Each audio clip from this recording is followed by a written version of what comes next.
in the high Okay, country? so I think we're really good on just general supplies going into Watauga and Ashe County. I think a lot of that is because 421 was sort of untended by the powers that be. I mean, they were there. Don't get me wrong. There have been the presence of government officials in Ashe and Watauga from the get-go. These entities, these government entities, are sort of stepping back and saying to the local folks, hey, you are intimately acquainted with the holler hood. Tell us where we need to get these supplies in, or what do you need? What do you need? Tell us what you need and let us kind of get out of your way. And so folks who know what is going on, and you know, mountain folks, I can speak to the high country. I can't speak to what goes on down in Asheville and at the bottom of the gorge and all that, because I don't know. But my family's been in Ashe and Watauga County since like it was 1700s when they first show up there. Those are a whole different kind of people. They are survivors, not survivalists. They are survivors. They're very, very self-sufficient. They do more with less, and they always have.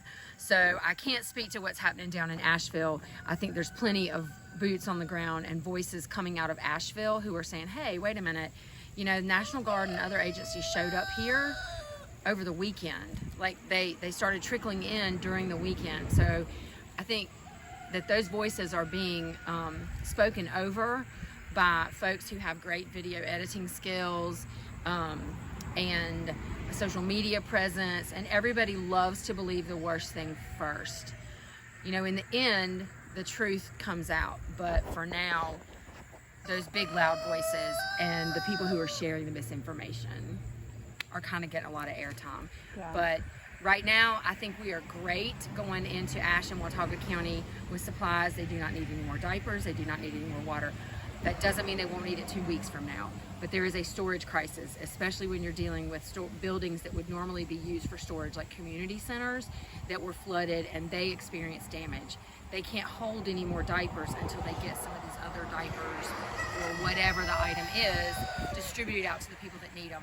And the other thing is that this is not the kind of thing where one size fits all. Some of these folks cannot get across the destabilized banks of the creeks that they had a handmade, you know, a homemade bridge for their car to get back and forth. They can't hike out, and folks can't get in really easily. So it's taking this old school door-to-door wellness checks on ATV and hiking in to make sure everybody's getting taken care of.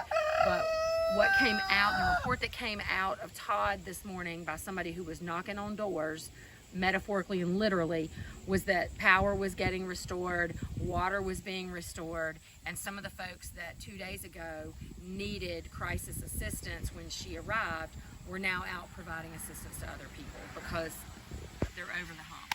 So get those donations to Asheville area, but don't keep driving stuff up to Ashe and Watauga County right now, unless it is very, very specific and you know exactly where it's going to go.